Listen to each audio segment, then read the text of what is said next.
What up, y'all? What up, y'all, man? This is the next episode of the Speaking Heat podcast. Jumping back on here, man. It's been shit. How long has it been since you've been on here? It's been like a couple weeks. Been almost a month. Shit, I was on college last week. You was? Oh, you was. You was on there a little bit. You right. You was on there a little bit. After sitting in 2 hours of traffic.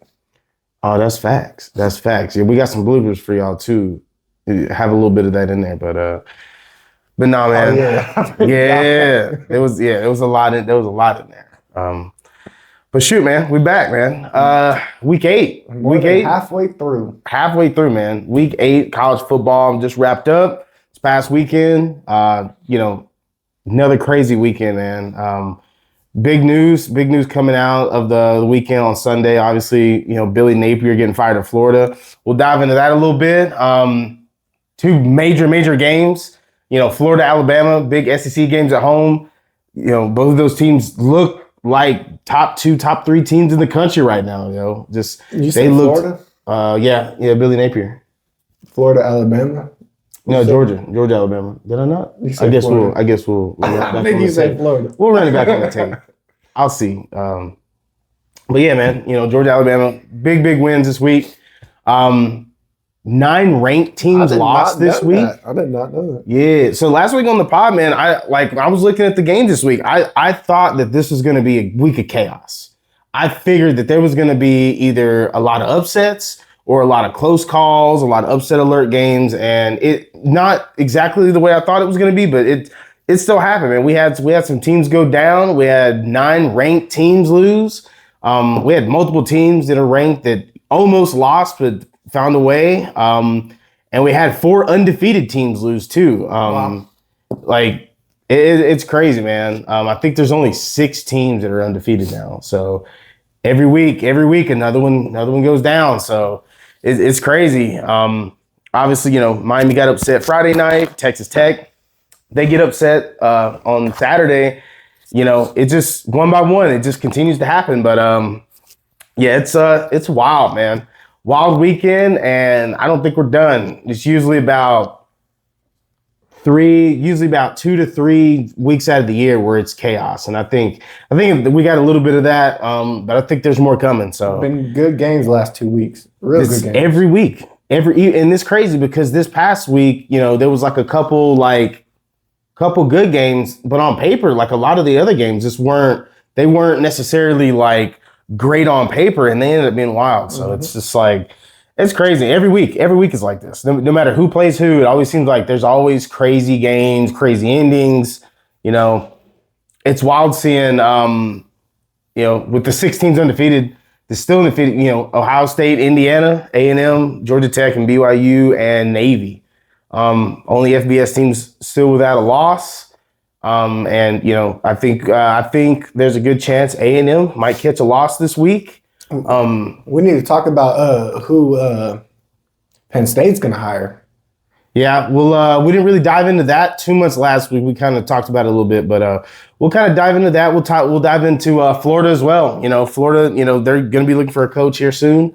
Penn State, same thing, and I don't think we're done. I think there's some more coaches that are going to be fired here soon. So it's going to be wild, man. But let's dive into it, man. The big news really coming out of the weekend, man.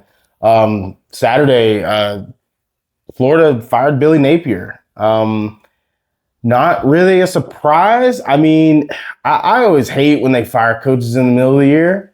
But I mean, I get it. The hopes were high for Florida this year. Yeah, like they were actually projected to be a really good team, and I even thought they were going to be a really good team. And it just does. They've not lived up to the hype. Now, to be fair, they have an extremely tough schedule, so that did not help at all. But I mean, they started off the year 3-4 before they fired him, and like Florida has a rich tradition of winning, and they want to win, and they've not won in a long time. So like that's really kind of where it comes from. They want to win, and they're not winning. And they haven't won. Exactly. But I mean, to be fair, I do think he left the program better than when he found it. They were kind of a struggling program on a downward trajectory when he got there. And I feel like that he's kind of leveled the ship a little bit. They're not going in challenging for a conference title or anything, but I feel like they're kind of trending upwards. I mean, they've got, a good roster. They've got a lot of good people in that building, a lot of good coaches, but they've just not lived up to the expectations of, what you would think Florida would be. He was 22-23, so like almost dead even record. But he was 15-22 against Power 4 teams. It's terrible. And 12-16 in the SEC. So terrible. Just the games that really matter for you to win, they're not winning those games. So it really. Being in the SEC, you have to win games. You have to win throughout the season. You can't have a negative record. Yeah, I mean, not surprised. It's really, I kind of look at like, where do they go from here, man? Do they change their offense? Do they change their defense? Do they change their play calling? I don't know. I mean, obviously, because he was the play caller. He called the offense. I'm sure. I mean, a lot of those coaches might be retained. Honestly, they've got some good coaches there, but they're usually when a new coach comes in, he wants to bring in his guy. So a lot of that's going to change. But I mean, who really are you going to go get? There are some good coaches out there, but can you get them? And do they want to come there? And what's the future look like for Billy Napier? I mean, so he came from, I think he was at Louisiana Raging Cajuns, I think, if I'm remembering correctly. And they were a good football team. And that's why he got the Florida job.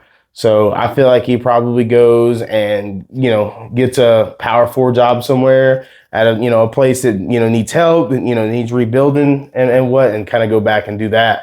Because, I mean, that's what he did before, and he was good at it. And he hung his hat on that, and his reputation was off of that. So I think he'll find a job. He's not a bad coach, in my opinion. I don't think he's a bad coach. He wouldn't be the head coach of Florida if he wasn't a bad coach. So I just don't think it worked out, and he got fired. But, looking at Florida and who they could potentially go get, the names that are out there, what they really want to do. I think there's kind of a couple categories that you could kind of look at. I feel like you could go more of the not biggest name route, but solid name, but not like the splash hire. Mike McDaniel, he's getting fired too. Mike McDaniel's not going to be a head coach anywhere. Not at all. But I mean, you have like that category. Then you have like the big splash category, the big names like a Lane Kiffin that we're hearing about, like big names like that. And then I think you have like the reach category where like they're going to reach and try to get, that guy that's just, over the top hire, like an Urban Meyer, like a Nick Saban, even like a John Gruden type of guy. That I feel like that's its own category too. But I mean, let's take a look at some candidates here. Just kind of, who's really out there and who would really want this job, because I think this Florida job is actually an incredibly, incredibly good job. It's a very, very good job. I think, some guys like Jed Fish at Washington. See here, Eli Drinkwitz at Missouri and Jeff Brom at Louisville. I think those are some lower key names that are really good head coaches, really good coaches. They all have winning schedules right now. Yeah. Like, how do you leave an organization when you're bringing it up? I don't know. I mean, it's a better job. I mean, I would leave Louisville. I'd leave Missouri. I'd 100% leave those to go to Florida. Florida's a premier, top 10 job in America. Would you leave Nebraska? Oh, 100%. I think Nebraska is one of the most overrated places in the country. They were really good in the 90s, and they are still trying to ride that reputation. You can't recruit at Nebraska. Like, no one plays in Nebraska. It's hard to win there. I think Eli Drinkwitz is a really good head coach in Missouri. He's been there for a while, and he's done really well there. Recruited pretty well. He's had some good quarterbacks there. They've had a lot of offensive success. And I think, the players that you will have at Florida are going to be way better than what you're going to have at Missouri. It just is. The recruiting is going to be on a different level. I think he would be, a good choice there. Jeff Brom, I actually think is one of the better names out there. I really like Jeff Brom. I liked him when he was at Purdue. He had so a couple of those Purdue teams was humming. And now he's got Louisville. They just came off of that upset on Friday over Miami, and Louisville's really good. They're ranked right now, but I don't think Louisville is a job that you stay at. Mm-mm. It's a job that you use to propel yourself to get to like the big job. Rhett Lashlee. Rhett Lashlee's a big name in my opinion that I would love to have. Go to a place like Florida. He's the air raid guy. Are all these head coaches on contract though? Yeah. Like, does that how? But you can. How do you leave so to a go player's contract and like a coach contract are totally different. You can resign from the position of your head coach. relinquish money? Yeah, you can relinquish. Yeah, you could relinquish and step down and leave that job. It's different if you're fired. If you're fired, if they let you go, then they owe you. In some contracts, you may actually owe something to the school or whatever if you step down. But you're just relinquishing the rest of your contract, and they don't have to pay you anything. But that's if you got a job somewhere else too. Kind of, basically, yeah. Like you'd have to do that. They'd have to let you go and do all that. But Rhett Lashlee at SMU had really, really good success lately. Made it to the playoff last year. 2 years ago, had a really good year too. And I like him. Honestly, like him and Jeff Brom are the two big names that I like. It's not like a Lane Kiffin or like a really big name like that. I think, he's a really good coach. Air raid guy, he's going to have his offenses humming. I would like to see him at a big program. He's always kind of been at smaller programs. He was at Miami, a handful of years ago, and they have some good offenses. I think he would be, a good candidate for there. I'd really like to see Rhett Lashlee get a big job somewhere because SMU, you are limited. You're not gonna have the best team in the country at SMU. It's almost an impossible task. And even a guy like Matt Campbell, I'm not the biggest Matt Campbell guy, but he, Iowa State, you don't win at Iowa State. It's hard to win there, and he's won there for years. So, and he's put a lot of guys in the NFL. It's another SMU kind of team right there. Yeah, Midwest, hard to win, hard to recruit, but he's had that program really, really in a good place. He obviously is a good coach. He's another one. He's another one on the list. Then you've got like your bigger names. Obviously, the big name that's going around right now is Lane Kiffin, and I'm wondering why the Lane Kiffin's name has been thrown around so much. I was wondering if he had some type of Florida tie or something like that, and I've not seen anything. But he's like the number one name floating around. He's like the number one name right now floating around. So that's very interesting to see if a guy like a Lane Kiffin would go to Florida because he's got Ole Miss rolling. He's got Ole Miss, in a very, very good position. But I do think Florida is by far the better job than Ole Miss. It's not that it's hard to recruit at Ole Miss. It's just harder to recruit at Ole Miss than a place like Florida. You drive 5 minutes down the road and you're going to hit a 4-star recruit. If you're in Gainesville. So that's a big splash name. I'm sure that's the number one name that they're trying to get at Florida, and I don't blame them. I would like to see Lane Kiffin go to Florida. I think it'd be great. I like the dudes that they got on that team now and what he could do in recruiting, going forward. I'd really like to see him there. He's a really, really good coach. But he's not really had like that big job since he left or really got fired at SC and that whole debacle. But I'd really like to see Lane Kiffin go there. That's like the big name. And then you've got like do they go out and try to entice Nick Saban to come out of retirement? Do they try to entice Urban Meyer to come back to Florida? Those are some names that obviously are going to float around. I don't think Saban's coming out of retirement. I don't think he is either. I think he's good. I think he's had enough and he's chilling. I think Game Day even addressed it too. Game Day. Yeah. And then Miss Terry came on there and said, hell no. Oh, yeah. I did see that. She was talking about it. And Saban was like, well, the boss has spoken.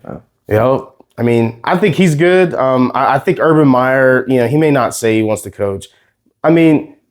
I could see him coming out of retirement if it's right. The money's right, location's right. He's already doing interviews and stuff. He's been asked about it. He's always like one of the big names that's always in that hunt. So like I think they would try to go get him. I'm sure there's feelers out there seeing if he's actually interested. So I could see an Urban Meyer for sure. Not necessarily taking the job, but I could see Florida for sure trying to pursue him just to try to get him there because he's going to bring players. He's going to bring recruits, players in the transfer portal, and he's going to bring a cachet to that team if he would be there. So. I mean, any of those candidates, there's a lot of good candidates out there. I could see, a lot of those guys having success at Florida. Just like Florida's a premier job and there's recruits everywhere. And it's hard to mess up a job like that, in my opinion.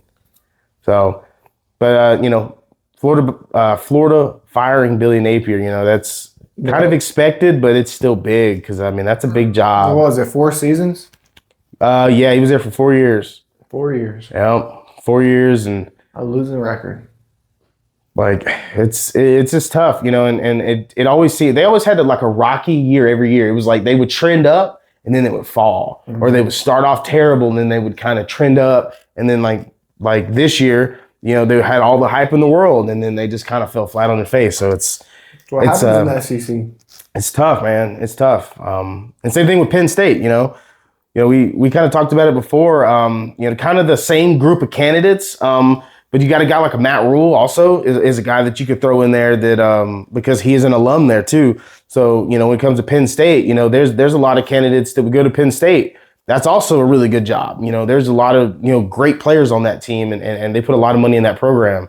And they're really looking at people because they haven't made any announcements on anything yet. It's been over a week. It's week, right? I'm sure that they're going to keep things close to the vest and just kind of send out their feelers, kind of talk to people and kind of figure out who's interested and such. I guess they're giving up on their season then. They're rolling with a backup quarterback and they lost this week. They lost, I think, Iowa this week, which is I'm sure they're not going to have a great year, but there's a lot of 2-loss teams in. They're going to lose probably 1 or 2 more games for sure. I think their schedule, they don't have that hard of a schedule, but they're just not very good right now. So, I easily could see them losing, multiple games. But when it comes to their coaching search, they who wouldn't want to go to Penn State? And I'm sure, Matt Rule is going to be the first guy on their board to get him there. A guy like Matt Campbell as well. Kind of all the same candidates. Maybe that's why they haven't really. Maybe they've talked to Rule and he's waiting the season out. He said, I'll come in next year. Maybe. There can be all types of conversations going on. I'm sure there's a lot of conversations happening right now because it's, this is big money. This is the biggest job I've seen come open from a firing since Florida, I guess, when Florida, fired Dan Mullen years ago. Or Michigan. Michigan. Harbaugh stepped down after all the allegations, though. So he was either getting fired or stepping down. There's a lot, man. There's a lot. Let's dive into the game of the weekend, man. Georgia picks up a crazy tough win at home. Georgia. That game was wild. That game was crazy. You could not turn it off. That was what? Maybe the game of the year? One of? You couldn't turn it off. They had no time for commercials. No, the game was offense the entire game. There was no time for nothing. It was just straight football. It was wild, man. Their offenses went up and down the field on each other the entire game until the fourth quarter. It was wild, man. I got on the run-on here. Offense. That's exactly what it was. I think there was a score on every drive until at some point, I think in the third quarter when Ole Miss had the punt. I think it was crazy. I think every drive of the first half there was a score. I don't remember seeing a punt. I think Ole Miss had the punt late, third and then into the fourth quarter. But back and forth. Trinidad Chambliss for 3 quarters was playing crazy. Our defense, I didn't like the way the defense was being played. We were playing 10 yards deep. We were letting them have routes. Some soft coverage, yeah. Which, I mean, to be fair, like, it's expected. Like, you're gonna have to play back because you're gonna get beat deep if you don't. It's gonna happen. Like, you want to keep the ball in front of you. But I like what Ole Miss was doing offensively because they weren't just their wideouts are pretty elite. Oh yeah, they've got dogs all over that offense. And when Georgia would play back, they would pepper them. They would check into a screen, or they would check into something quick. They weren't just going to run, deep concepts and stuff when Georgia's playing deep. They were playing 4 high, a lot during that game. And I think Mike Bobo reached way deep into that playbook. He said, let me flip the page 100. I think what happened, whatever play call, that was the best play calling I've seen out of Georgia in a long time. I think really what happened with Georgia is that they've kept a lot close to the vest, in my opinion. I'm thinking that through the first half of the year so far, their offense has struggled. Their offensive play calling has been very bland. It's been very, very conservative and bland. And I think to a degree, there's a lot of that's on purpose. That there's an intent behind it. I think they were trying to keep a lot of things under wraps, a lot of things off of tape.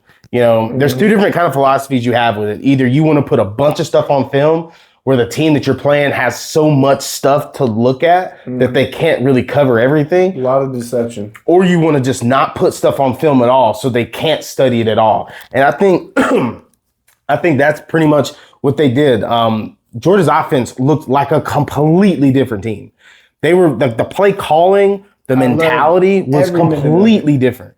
Every minute of that game was something to watch. The play calling on offense was something I haven't seen in a long time. It was just amazing. Yeah, it's funny. Whenever we'd watch Georgia games and stuff this year, it's like, why are we throwing so many screens? Why are we throwing so many short passes? Why are we, throwing behind the line of scrimmage, every other play? I was watching this game, I was like, dude, I ain't seen a screen in a quarter. Gunner didn't have to leave the pocket much. He made throws, little 3-step, 5-step drops, and it looked so good. It was great, man. Just the way that they were operating on offense, they were playing with tempo. They were threatening them, across the middle. They were throwing the ball down the field a little bit. They weren't taking shots, but they were throwing the ball past the line of scrimmage. They were getting their tight ends involved. There was way more motion than I've seen the whole year. Mm-hmm. They went into this game with a lot. Like you were saying, he went into the bag. I think that they are very much keeping a lot of things all off of film. I think they're wanting to go into games that they know that they need to win, that are against tough opponents, and they're going in there and they're putting stuff on the field that they've not done in other games. They're breaking out new plays, new concepts, new formations, new looks, that they've not put on film yet. And I think that's a big thing of what they did in this game. This offense completely looked like a completely different team. This was not the same offense at all. This was completely a different offense. They finally started throwing to their 6'6" tight end. They got 2 tight ends. They got Lawson Lucky and they got Oscar Delp. They're both big and haven't been a part of any type of offense this year. And they showed, I think they're reaching in their bag. They got something cooking. They really do. Man, Gunner, he had 298 yards, 4 touchdowns, basically 60 yards and a rushing touchdown. He played with a different command. I feel like the way that he played, the timing in which he played with, the urgency, the way he was getting the ball out. He was getting the ball out on time. Mm-hmm. He was accurate. He wasn't playing slow the way that I think he's played in weeks past. He was on, man. They really were prepared. They always look like they're never rattled. They're going back and forth, and it's an offensive game where they're having to continue to score points. They never look rattled, man. They really are the most resilient team in the sport right now. They've had a tough schedule. They've played a lot of tough games. They've played a lot of tough games, a lot of tough opponents. And seeing them the way that they played, the way they played against Alabama, the way that they played against Tennessee, this Georgia team we saw Saturday, this was not the same team at all. This is a completely different team. This is the way I expected their offense to look all year. And they've obviously, it looks like, I think, intentionally, they were not doing what they did Saturday in the last, 6-7 games. This was a different team. This was a completely different team. I like what I see. Hopefully this continues on and they continue to play like this. I think Ole Miss has still a good chance to make playoffs too. Oh, for sure. Like Ole Miss is right in there. They're still going to be right in the They mix. need to fix their front. The O-line looked good for Georgia. I think the D-line looked good for Georgia too. They didn't get much running going. Ole Miss didn't get much running going, but if they can fix their defensive line, I think they got a good shot at making playoffs still. I think there's going to be a lot of SEC teams in the playoff this year. They really, Georgia really stepped up in the fourth quarter. Like the game, even into the third quarter, like the game was still kind of back and forth. They were Georgia's still moving the defense stepped football. You saw like Georgia clicked in the fourth quarter. They scored 17-0 in the fourth quarter and put this game away. Their D-line in the last part of the fourth quarter played big.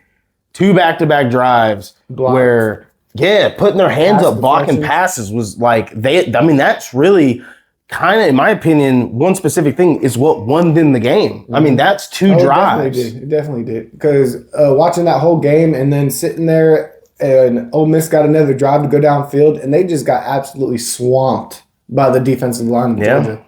They shut that whole drive down and ended the game so quick. Something I will say that I think defensively about Ole Miss that I was not a fan of. Watching them, to me, it felt like they were trying to keep Gunner in the pocket. And they did. I think it negated their defense. I think instead of playing like they were rushing soft, they weren't pinning their ears back and just coming for them. They were like playing kind of contained, like they were rushing, but they weren't really working to get to him. It was a lot of, they were just trying to keep him in front of him and they were looking for rush lanes because they wanted to try to break the pocket from the edges and they wanted to tackle him, when he tries to leave the pocket. Mm-hmm. And I think it hurt him because I think it didn't get pressure on him because they weren't rushing hard. And I think he had time in the pocket, so he was able to get the ball off on time and execute the offense. I think they should have just pinned their ears back and just rushed hard to try to get to him and get pressure on him. Mm-hmm. I think that's something that really hurt Ole Miss's defense and not getting any stops. They really did not rush hard from that defensive line standpoint. They were playing way too much contain, in my opinion. I get Gunner is a runner and he can run, but I don't think he's that much of a threat for you to just play contain like you're playing a Lamar Jackson or something. Mm-hmm. I think they kind of messed up. I wouldn't have played so much contain. You want to spy him, that's fine, but I would not have went and played so conservatively from a defensive line standpoint because they could have got more pressure and that would have affected the game for sure. Looking at next week, obviously Georgia's on a bye, well-deserved bye. They've had a tough stretch. They're not on a bye. They're on a bye. I thought they already had their bye. Then they got another one. Oh, there's 2 byes? Yeah. Yeah, the way that their schedule breaks down, they got 2 byes. What? Yeah. Does every team get 2 byes? A lot of teams do. It just kind of however you build your schedule. It's always been like that? For the most part, it's just kind of where you put your byes, where you want them. Some teams have one to start the year, so they get an extra week of preparation before the season starts, or certain teams will have 2. It just kind of depends on how you build your schedule. That's crazy, having 2 byes like that at the beginning of the year. Yeah. I mean, they well-deserved because, like, the schedule that they played a lot of tough teams. So, like, getting healthy, getting a break, kind of being able to reset so you can kind of hit the last stretch. I mean, Kirby knows what he's doing. Yeah. It's been proven. They get a well-deserved bye, and Ole Miss does not have a bye. They've got their road continues, man. They got to go to Oklahoma this week, and that's going to be a tough one. Number 13 team in the country, Oklahoma. They're gonna kind of start getting their stride back with Mateer being back from the thumb. This is a tough game. This is a very, very tough game. I'm very interested to see how this game goes. I think it'll be high scoring. I think there's a good chance it's probably high scoring too. I really don't know who to pick in this game. I really don't. I'd say just Oklahoma because they're gonna run the out of that ball. Yeah, I mean, hopefully their running games gets going. Oklahoma's not ran the ball very well this year. They've tried, but they've just not really gotten a solid ground game going. They've really relied a lot on Mateer, and he's obviously kind of getting his feet wet again, after being out for about a month. But This is a very, very, very tough game, man. What was that? I've got no idea. Your shit haunted, bro. But tough week, man. Tough week for Oklahoma. Tough loss.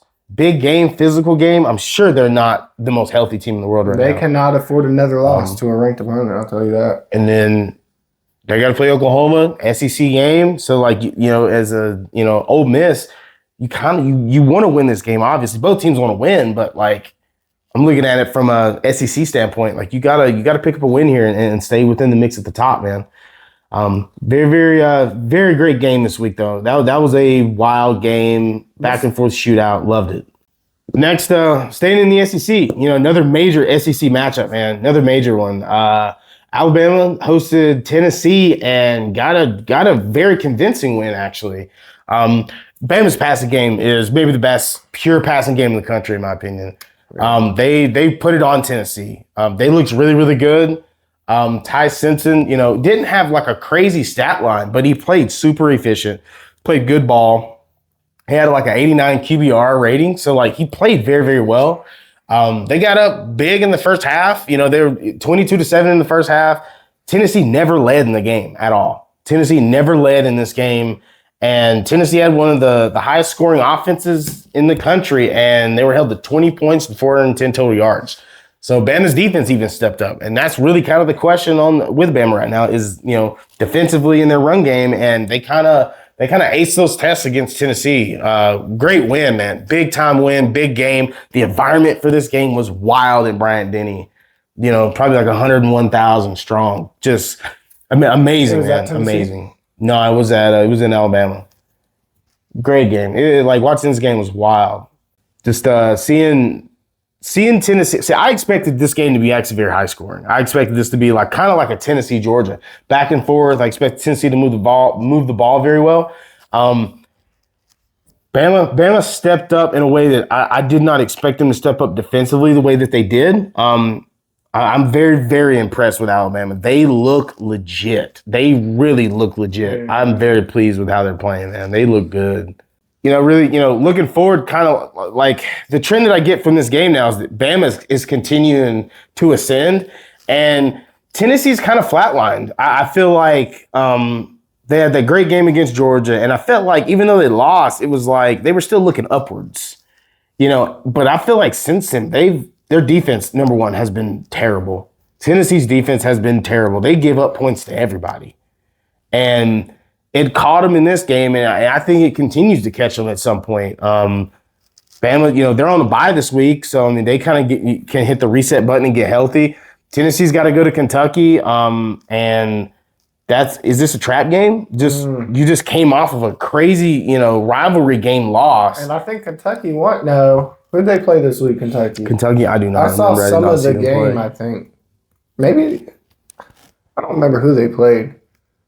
But Tennessee still being ranked, they can't afford another loss. Yeah, they can't lose to Tennessee.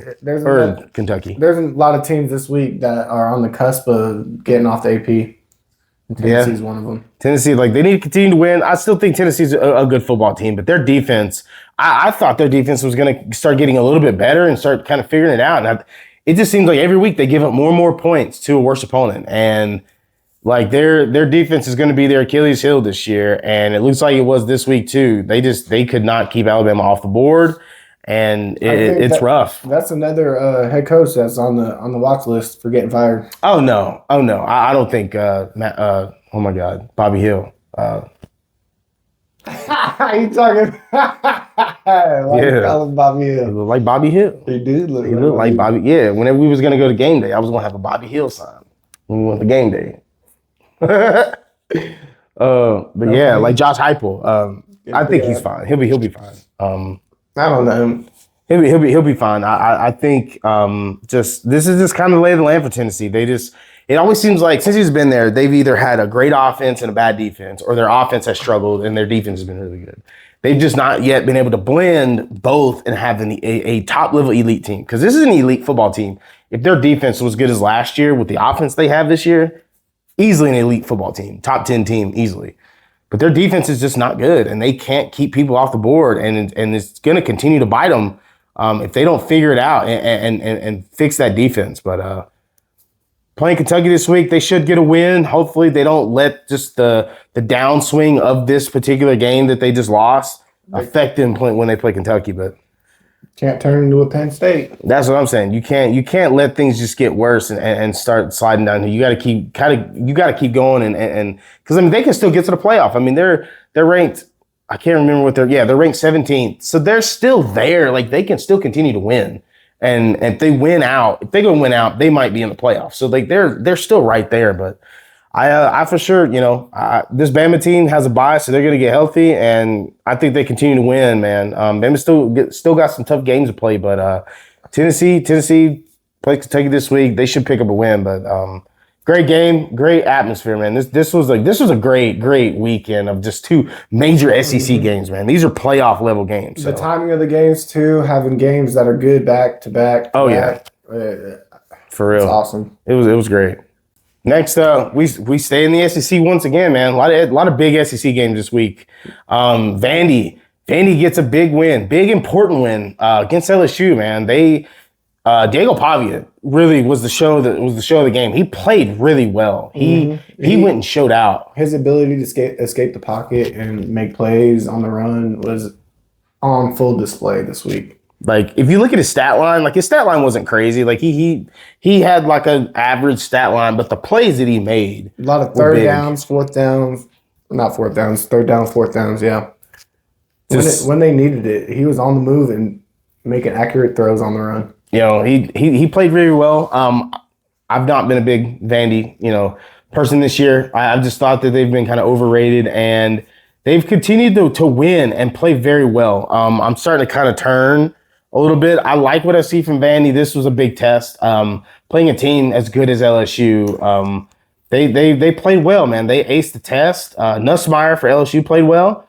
Just not well enough, but Vandy impressed. Vandy really was impressive this week, and they earned it. And they're ranked 10th right now. Yeah. It's the first time they've ever been ranked in the top 10. Ever. LSU losing that game is very tragic for them. That's tough. The rest of their schedule is going to be tough. So that game right there, if they don't win on, I'm surprised if they're even ranked still. I think they could still actually make the playoff with the teams they have left to play. Like if they continue to win, like they still can go and really get in the playoff because the schedule they have is tough. Now, and the same thing with Vandy. I think Vandy might could lose a game and still get in the playoff if they continue. Was Vandy ranked last week? They were 17 last week. Yeah, they were 17, and then they got bumped up to 10. Just very good performance of Vandy. I mean, they went and they scored 31 points on the 7th ranked scoring defense. LSU their defense only allows around 12 points a game. So they really played well against a good defense. I'm very impressed. And this week they go and another tough one. They're still at home. They play Missouri. So another top 15 matchup in the SEC. Perks of working in the SEC. Yeah. Every other week you getting somebody. Yeah, it's a tough league, man. And LSU, they go and they got to play Texas A&M. The number 3 ranked team in the country. They got to play very good Texas A&M team. So another big week. That's a must-win game. That's very much a must-win game. If they really want to make a run at the playoff, they've got to win this game because they're kind of behind the 8 ball when it comes to the SEC as a conference. So their path is going to be just to get ranked high enough to where they get in the playoff. What about his head coaching job? You think it's on the line? I don't think it's on the line. I think that he's done a really good job there. Brian he's won there. Now, has he won it all? No. Has he gotten the playoff? No. But I do think he's done a good job there. Now, I do think that give it another year, 2 years. If this continues, then they're going to start looking at like, this is kind of like what you did at Notre Dame. Like you won all these games, but you never really won the big games. Mm-hmm. So, I mean, we'll see. I think Brian Kelly's, not even close to the hot seat right now, but that they got to continue to win games, man. But big performance for Vandy, man. Mm-hmm. They went and earned the top 10 ranking, and I don't think they trailed. I think did they not? I'm not sure if they did or not. They were up most of the game. Seems like they always had a lead, but great performance, man. Vandy's really showing out and kind of proving their worth, man. They looked good. Another big ranked matchup, man. Rivalry game. Kind of a big game when it comes to the history of college football, man. The 20th anniversary of the Bush Push. Obviously, you know, we saw that all week. I saw that all week. They're talking about the Bush Push. I love it.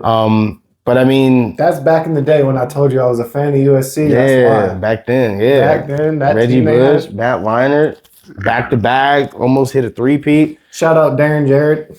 Darren Jarrett. Who's Darren Jarrett? He was a wideout during that time. Oh, at SC? Mm-hmm. Dang. He's my neighbor's brother from another mother. You know the father. But dang, I mean, Notre Dame, you know, they picked up a big win, man. Tough win. USC, like, they're offensively, they looked good, but the running attack for Notre Dame just ran all over USC. Like, just wild, man. And this was kind of a playoff eliminator game in a way. Notre Dame needed the win, and USC had to have the win, in my opinion. Wow. Notre Dame, you know, in my opinion, the most underrated team in the country. They're a 2-loss team, right? 2-loss team. Both losses are 3 total points. They lost to Miami, and they lost to A&M.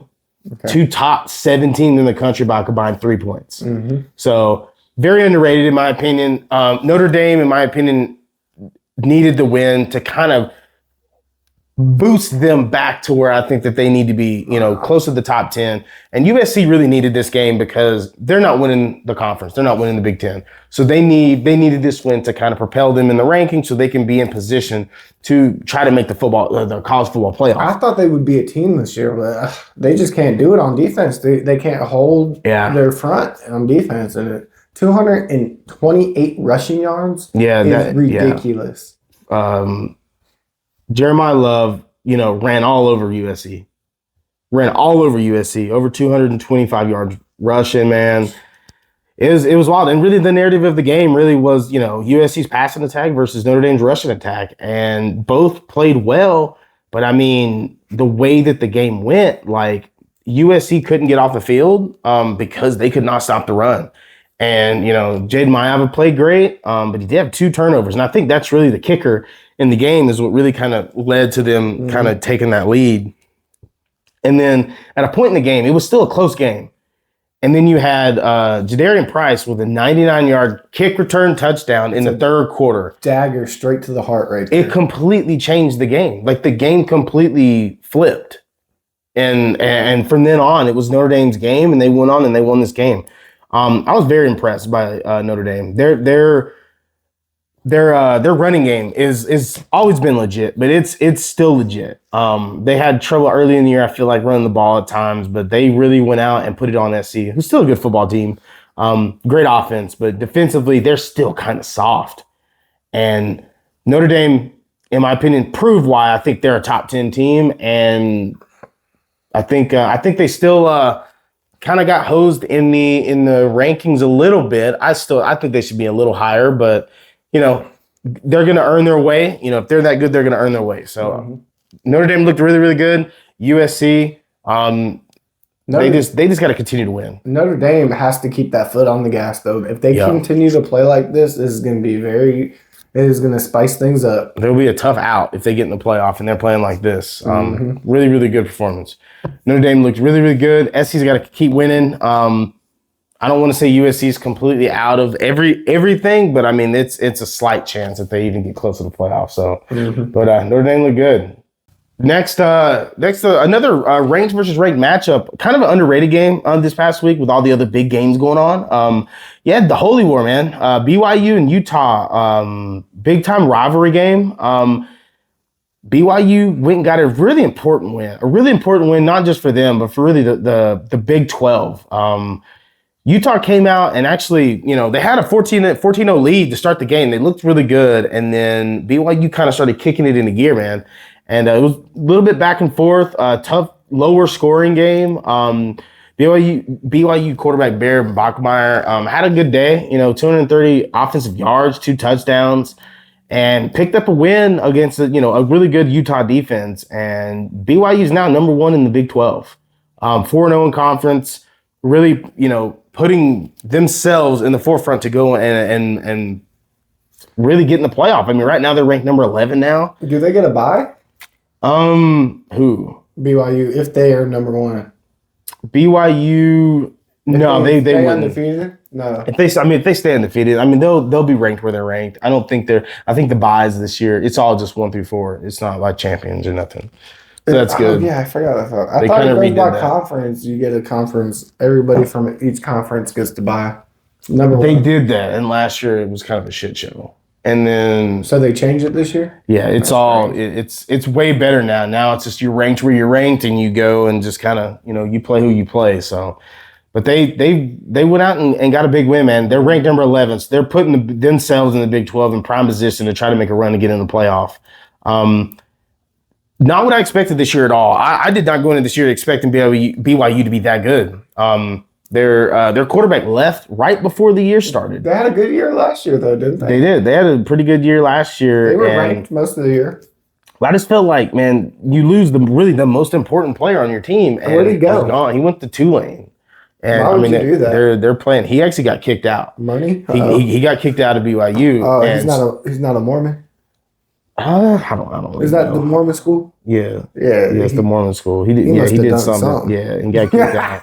But I feel like that when he leaves, I'm like, okay, their offense is going to struggle, and they're just not going to be the same. I mean, he's a good quarterback, and he's balling at Tulane right now, but BYU's like no matter what, they're still playing well. So I mean, they're playing well. They're playing who they play. They're beating teams they're supposed to beat. They're They're undefeated. doing what they need to do.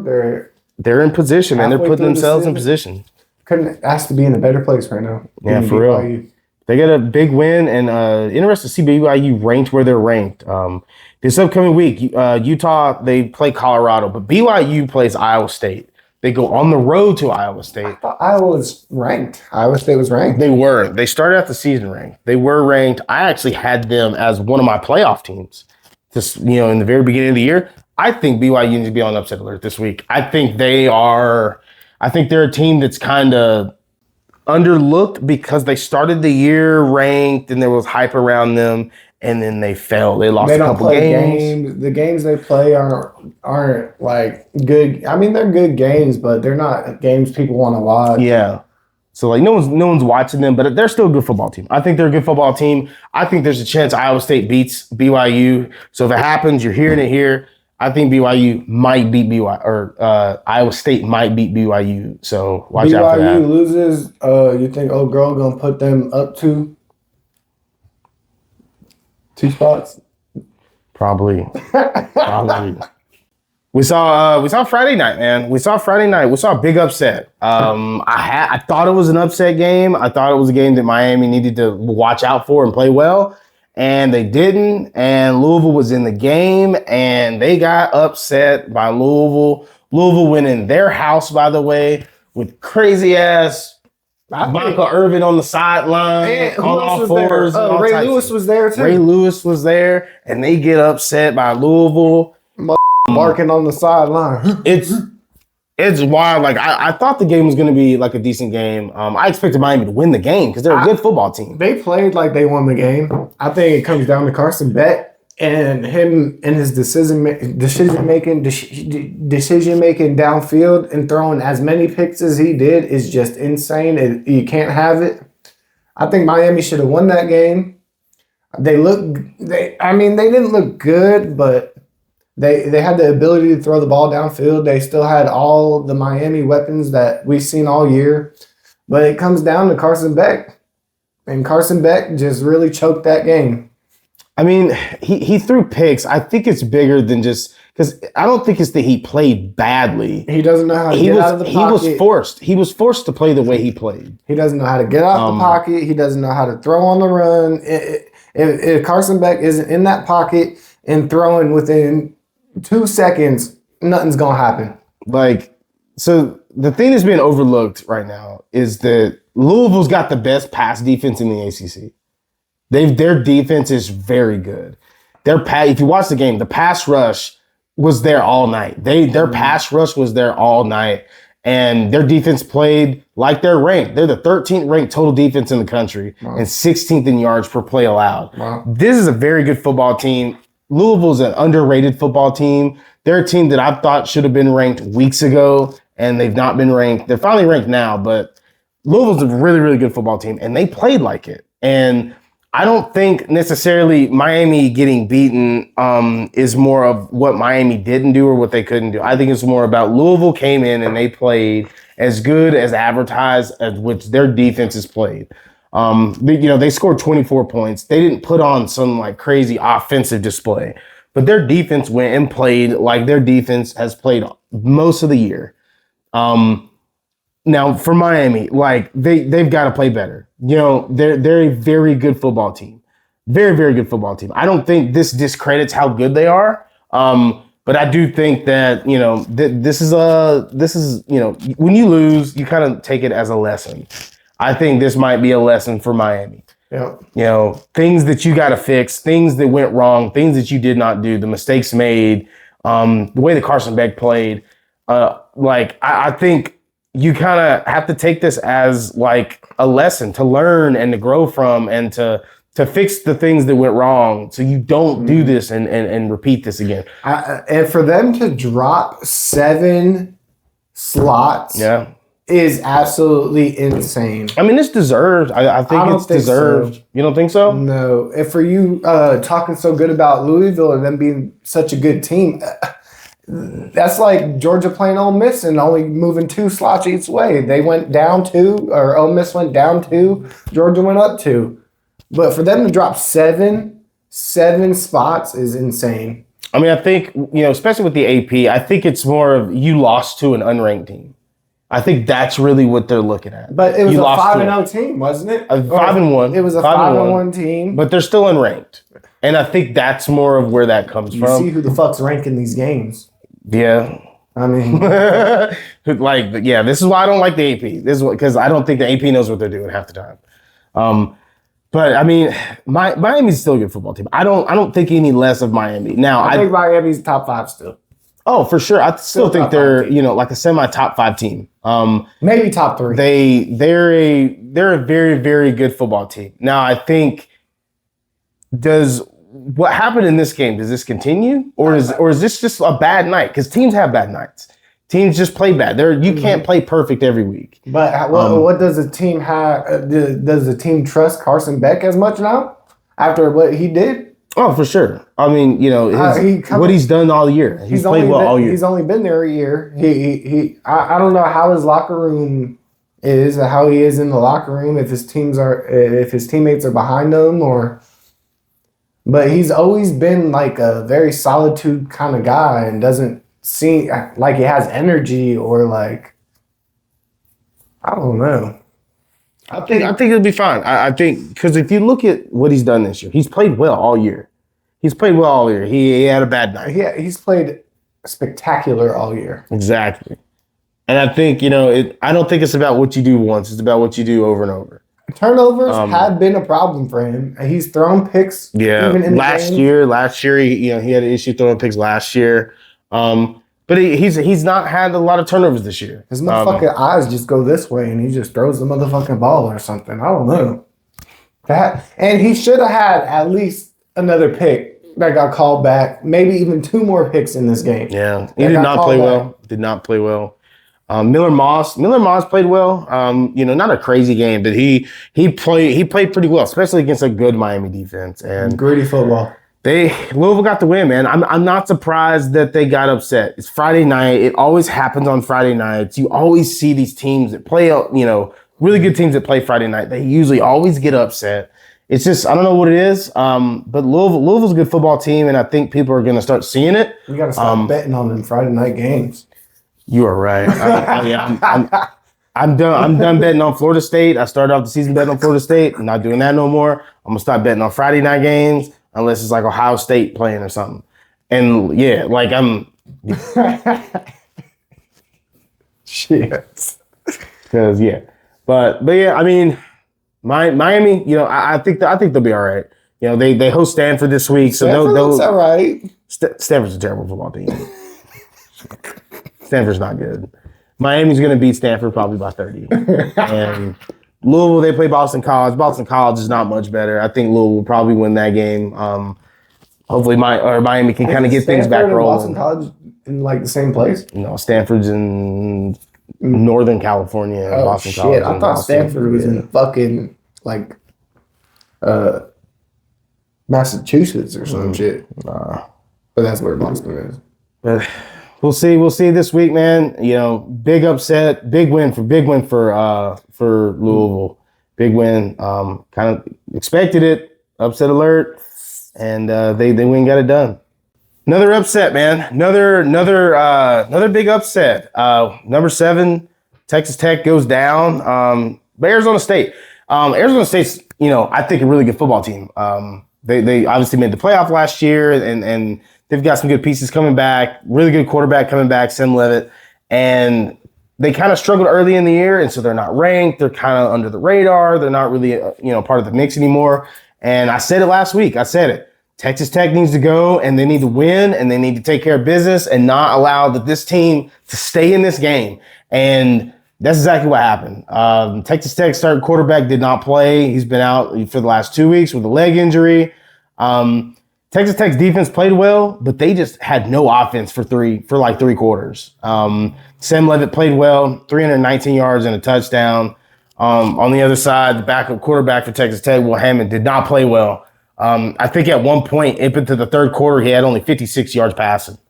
He kind of caught on a little bit in the fourth quarter. They went and actually led late. Arizona State actually had a 19-7 lead at one point. Texas Tech came back and led 22-19, and Arizona State goes down. And when they need to stop the most, Texas Tech doesn't get the stop, and they went up. What was it? 26-22 late, and just never was able to come back and win that game. I think I don't look at this as like a negative towards Texas Tech because they were in the game. They just could not move the football without their starting quarterback. So, well, that's another team down. It's another team down. They need their quarterback back. Brendan Morton needs to get healthy because Texas Tech is a very, very good football team. I think they got hosed in the rankings, in my opinion. I think they got knocked to 14. They dropped 7 spots. That's another team that dropped 7. I don't know how you go from a top 10 team to I understand if they were healthy and you lose, then it's like, okay, you were full go, your team was the team that you had, but you got a backup quarterback and you don't play well. Backup quarterback doesn't play well and you drop 7 spots because you lose. You know why? I don't like it. You know why they dropped? What's up? Old girl. What's her name? I don't even remember what her name was. Nah, the old lady. What old lady? Like Lucy? No, what was it? Lucy, I don't know. What the one you sent me last night? The old lady. Who did I send you last night? What was her name? She was like 70 years old on the U.S. Senate or some shit. What the fuck was her name? Come on, Condoleezza Rice. Who? Condoleezza Rice. Condoleezza. Yeah. No, she don't vote no more. She used to on the. Now we got old girl. But this Texas Tech, they drop ridiculous 7 spots. I think that's absolutely crazy. For a team to drop 7 spots, you got to lose to some nobodies. You got to lose to an absolute terrible team, and you got to look terrible. And offensively, they didn't look great, but they had a backup quarterback in the game. So I feel like there's got to be a little bit of understanding from who votes on these rankings. I'm just like, it just doesn't make sense to me. Their defense is one of the better defenses in the country. Their defense played well for the most part. They gave up some points, but anybody's going to give up points. I mean, Arizona State's not a scrub. Arizona State's a good football team. And they're actually ranked this week. So, they just need to get healthy. I just think Texas State needs to get healthy. I think they'll rebound. They'll be fine. But big upset, man. This week, Arizona State hosts Houston, who's also a good football team, in my opinion. So watch out for that game if you want to look at ranked versus unranked games. And then Texas Tech plays Oklahoma State. They should beat Oklahoma State handily. Oklahoma State's not very good. So hopefully Texas Tech will kind of get back in the right direction. Hopefully Brandon Morton will be back healthy and they'll kind of get back cracking because this is a good football team who they do need this win because I think they're 4th in the Big 12 right now after this loss. So, there's a lot of football left to be played, but this is the time of year where we start seeing who are actual teams. Yeah. So Especially as you get, you start playing all these conference games, like the standings are going to be everything right now. So we'll see. Texas Tech, I think they'll be fine, but they did get upset. Big win for Arizona State, and we'll see where they go from here. Next, we got another game in the SEC, man. Another game I had on upset alert last week, and they did not get upset, but they almost did, man. Texas A&M. that's an upset. That's an upset. They were close. They were very close. I thought Arkansas would put up points against Texas A&M, and I was right. They had a 2-hour weather delay. The game ended up starting at like 4:30 or whatever. So what? But that's still no excuse for giving up 42 points to a not very good Arkansas team.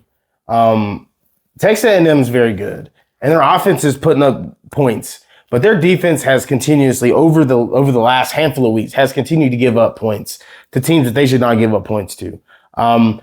Giving up 42 points to Arkansas is not great, not great at all. Like, I expected this to be a higher scoring game because of that trend that's been happening, and being in a weather game at that, and being able to score that many points or something. I don't know. I know, right? Arkansas put up 527 total yards and 5 touchdowns.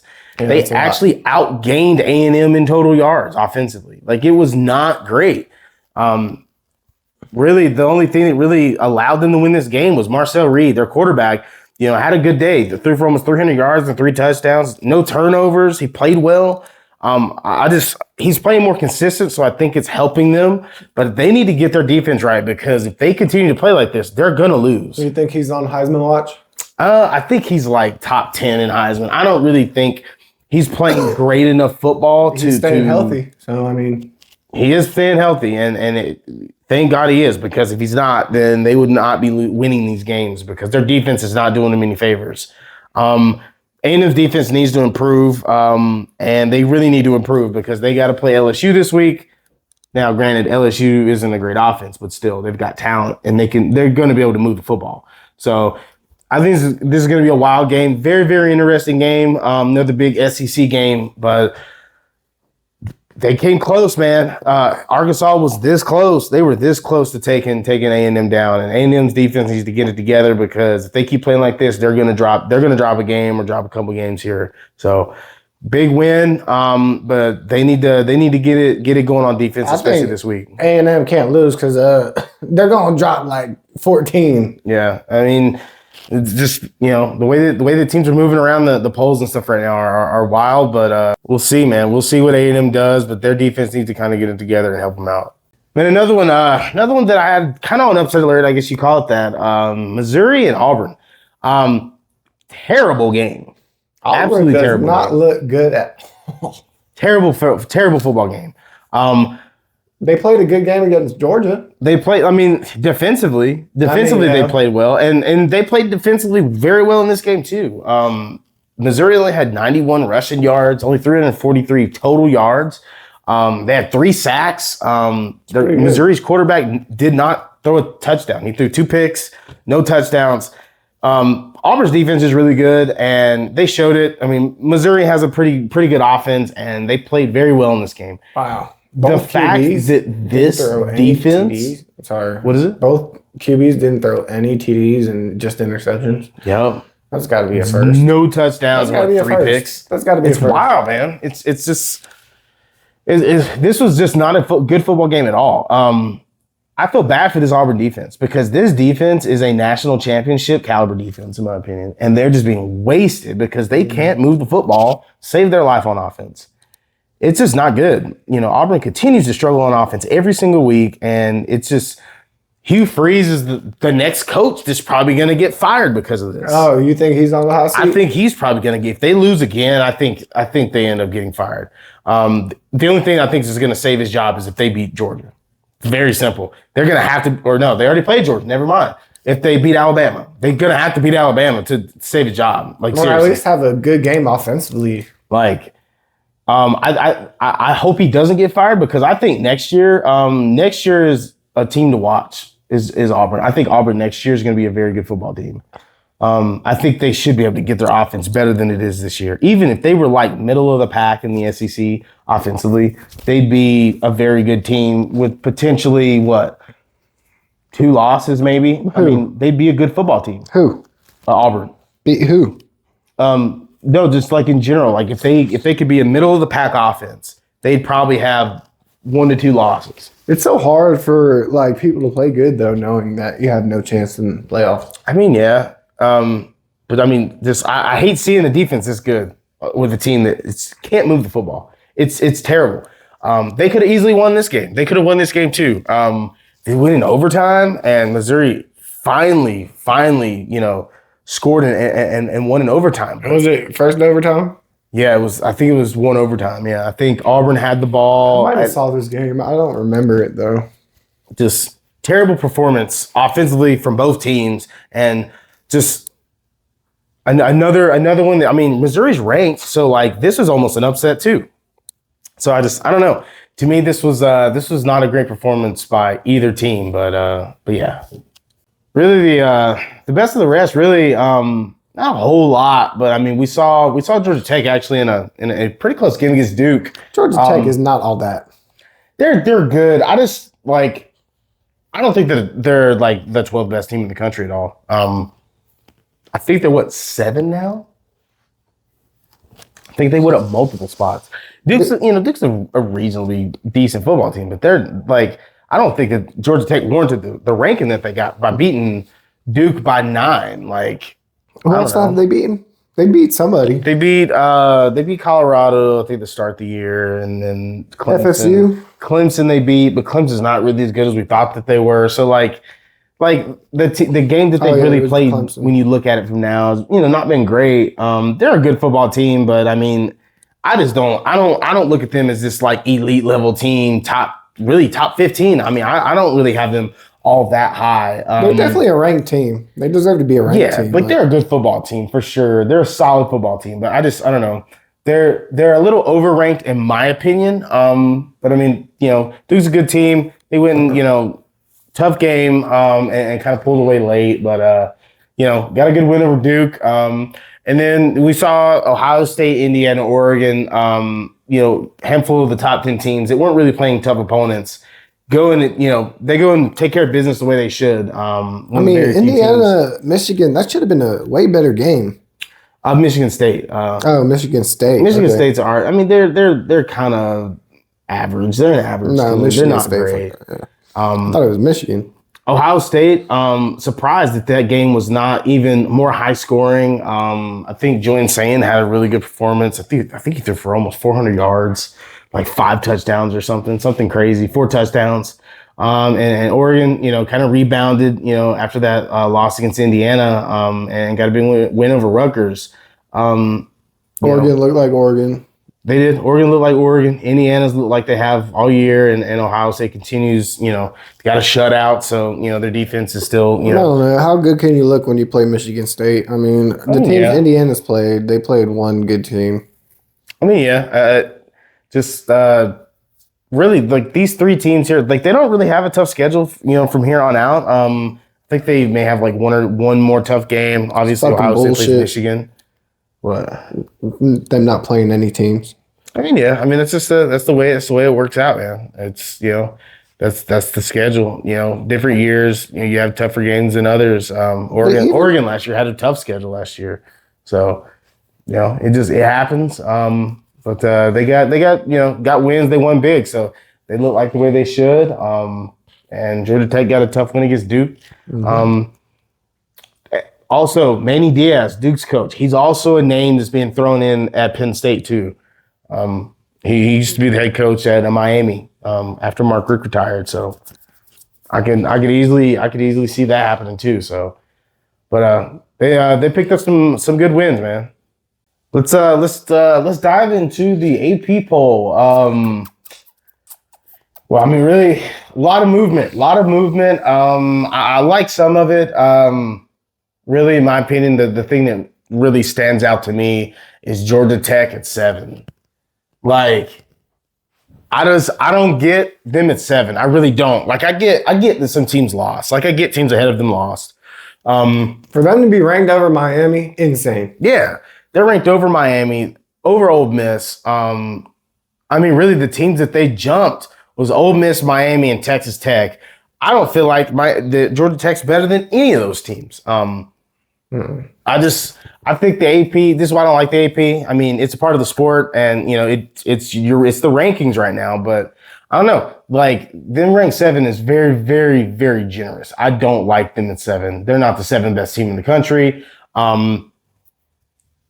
mean, we see obviously Bama, Georgia move up from those big wins this weekend. I think A&M is a little overrated. I got to see better from their defense to really give him a ranking like that. It's tough, man. Just and I feel like from once you get out of like the top 3 or 4, I feel like it's kind of tough because all these teams have flaws. All these teams have lost. So it's kind of you're kind of having to judge people on their flaws and what they've done well. Vandy at 10. Obviously, it's the first time they've ever been ranked in the top 10. I think that's a solid spot after what they did this week. Yeah, they've definitely earned that spot. BYU it's at 11 is a little high for me. Yeah, I don't know. That I yet to see anything from BYU that warrants them a top 11 spot. They haven't played nobody either, right? Yeah, they've not really played any tough teams. I mean, they're not. I mean, they're playing Big 12 opponents, but it's like, the Big 12 obviously is the weakest conference, kind of, when it comes to the middle of the pack. But I mean, even though that they've not dominated the games they've played. They've been in tough games basically the whole year. But I mean, they're undefeated, I guess. I mean, you have to reward them for that. But I still don't think they're the 11th best team. And Notre Dame, I think, is the most underrated team in the country. There's no reason why if Georgia Tech is ranked 7, there's no reason why Notre Dame should not be top 10. 2 losses. It's just it's crazy. It's absolutely crazy. I think looking at a team like Notre Dame and looking at their 2 losses, well, their 2 losses are against 2 top 10 teams. Yeah. So it's like, and it's a combined 3 points. So and they've won big in every other game. So like them being ranked 12, I don't know what it is about Notre Dame, but the Notre Dame is not getting the love from the AP, and I don't know why. I don't know what it is. I don't know what they have to continue to do. I mean, they just went and just ran down USC's throat and went up 1 spot. It's just insane to me. Do you know why? It's crazy. People that are voting. Yeah, I mean, pretty much is. That's why I don't like the AP. There needs to be applications. Yeah. Like during the winter or something, during the summer, everybody puts in an application to be on the AP. Obviously, Texas Tech getting bumped 7 spots for losing a game where they don't have their starting quarterback, I think is actually wild. I think the loss itself isn't the worst loss in the world. I think Arizona State's a good football team, but 7 spots is a lot when you lose and you don't have your starting quarterback. I think part of that should be judged on how much you're going to drop. So, honestly, for the rest of it, like from 15 down, like I don't mind this at all. Yeah, it's all pretty. Cincinnati, I don't know. These are all good football teams. Like they're winning, and they're performing well. I would say they're winning football teams. I wouldn't say they're good football teams. Like Louisville, I think Louisville is kind of in a way underranked a little. I think Louisville's like a really, really good team. Really, really good team in my opinion. I'm glad they're finally ranked. We see USF's kind of back in there, back in the mix a little bit. I like, for the most part, 15 down. I like the teams there, and a lot of these teams are interchangeable. So it's like, to me, it is what it is. We'll see, man. I just can't wait for in 2 weeks, because then we don't have to worry about the AP. Playoff rankings are in 2 weeks. I can't wait for that, because I feel like there's a little bit more credibility in those rankings. Oh yeah, but AP poll, it is what it is, I guess. Next, we haven't really looked at it this year, but I feel like halfway through the year we kind of know who's what at this point, and we're gonna look at the Heisman. We're looking at right now the top Heisman odds right now, and right now it looks like Fernando Mendoza, Indiana, their quarterback, is leader in the pack right now. He's played well. He's played really, really well this year. Mendoza's 1, Alabama's Ty Simpson's 2, Julian Sayin 3, Diego Pavia 4, Marshall Reed 5, and Gunner 6. It's changed a lot this year.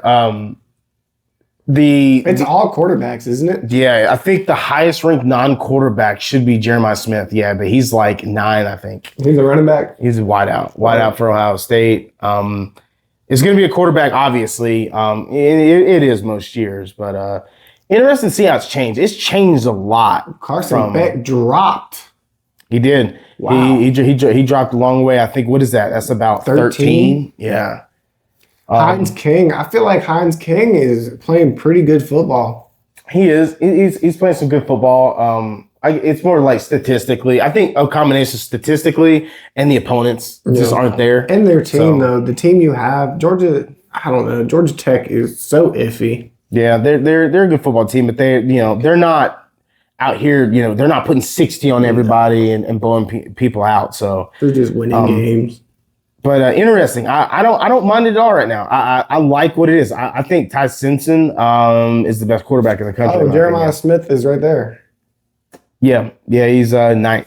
Okay, and he's the only non-quarterback. Yeah, for the most part, yeah. Wow.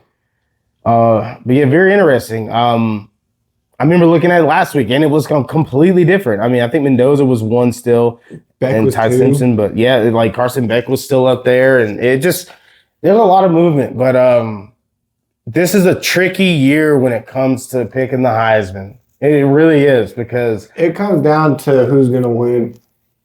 Who's going to win? Yeah, for the most part. I bet betting this year has been terrible. I bet betting was terrible this year for futures, people to put their future bets down because it's not turned out anything close to what people expected, I know. Trinidad should be up a little bit more, too, after the fourth. Oh, 100%. I think he should be top 5, top 6. Mm-hmm. He's played very well for the time that he's played.